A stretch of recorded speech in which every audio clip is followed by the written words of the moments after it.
Est-ce que vous vous rendez compte quelquefois que vous pouvez blesser certains juifs qui ne sont pas pro-politique d'Israël, notamment quand vous faites de l'ironie sur la Shoah? Alors ça, c'est une question qu'on me pose régulièrement.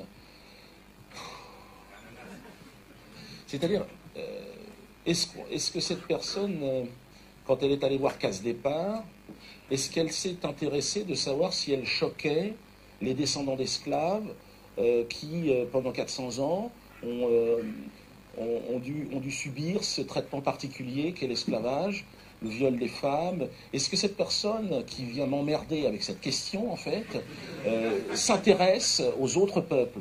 Moi, je choque, oui, et mon avocat l'a dit tout à l'heure, Maître Laquet, oui, je choque. Oui, je suis peut-être pas toujours de mauvais goût, enfin de bon goût pour certains, mais je fais rire certaines personnes. On ne peut pas faire rire tout le monde en même temps. Je trouve que ça étonnant qu'on vienne me reprocher d'avoir choqué des gens. Ah oui, c'est mon métier. Un humoriste, il choque, hein, il dérange. Alors évidemment, je ne veux pas manquer de respect à cette personne, mais je trouve qu'elle est centrée sur elle-même, qu'elle ne réfléchit pas à ce qu'elle raconte. Moi, je suis choqué. J'ai grandi avec des sketchs sur les Noirs où le mec se grattait sous les aisselles en disant c'est pas des narines, ce sont mes lunettes. Qu'est-ce que c'est que ces histoires d'être choqué On a eu le droit à tout ce qui existe dans l'infamie. Bon, mais pourquoi pas tout cela? On a le droit de rigoler, on a le droit de rire du pape, on a le droit de faire des caricatures sur le prophète. Est-ce que cette personne, elle est gênée des caricatures sur le prophète? Non, ça ne la dérange pas. Et c'est bizarre qu'il s'agit toujours de cette sainte Shoah qui serait devenue une nouvelle religion où chacun devrait se soumettre. Non, madame, je n'ai pas à me soumettre à vos histoires de Shoah. C'est chacun ses histoires. Je respecte votre souffrance dans la mesure où ça n'empiète pas sur ma liberté d'expression. Et quelque part, je m'en fous complètement de vous choquer, madame. Et entendez-le, parce que je suis choqué par votre question. Je suis choqué tous les jours, moi aussi. Donc laissez-moi tranquille, lâchez-moi les baskets, et moi je vous lâcherai les vôtres. Mais a priori, je ne vous connais pas en plus. Si vous êtes choqué, cette grande question de toujours, mais vous êtes antisémite, ce chantage à l'antisémitisme, j'y réponds maintenant de manière très claire, je ne suis pas antisémite et je ne suis pas juif. Ce sont deux croyances qui ne m'intéressent pas. Je suis dans l'extrême distance par rapport à cette problématique.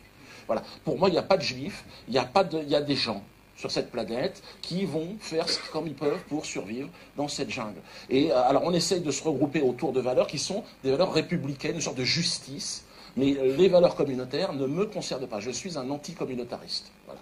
Donc, c'est pour ça que quand une personne vient se plaindre de son histoire de Shoah, il faut qu'elle se réveille, parce que ça suffit, le chantage à la Shoah, ça suffit. Qu'on vienne me dire aujourd'hui à moi, Dieudonné Mbalambala, à des Congolais, à des descendants d'esclaves, à des Algériens, à des Iraniens, qu'on vienne nous emmerder avec la souffrance d'autres. Non, gérons notre souffrance et dans le silence, dans la dignité, arrêtons de faire du business avec, comme le font les Israéliens, arrêtons de culpabiliser les gens, le monde, et essayons de vivre en bonne intelligence, tous ensemble. Et je crois que c'est ça, un peu le message. Et donc cette question-là, elle est là pour dire, pour moi, il n'y a pas de juifs. Donc ceux qui se considèrent comme juifs, c'est leur problème, c'est pas le mien. C'est pas le mien. Donc ils n'ont pas à m'emmerder avec leurs problèmes. S'ils ont des problèmes, ben, c'est le leur. Bon, juif, c'est une croyance au départ. Alors maintenant, certains prétendent que c'est un peuple, c'est une race. Bon, j'ai un juif qui me disait, mais je suis juif comme tu es noir. Oh merde,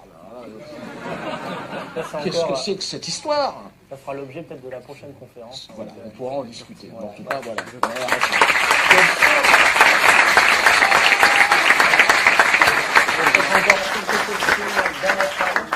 Personne ne veut s'exprimer dans la salle.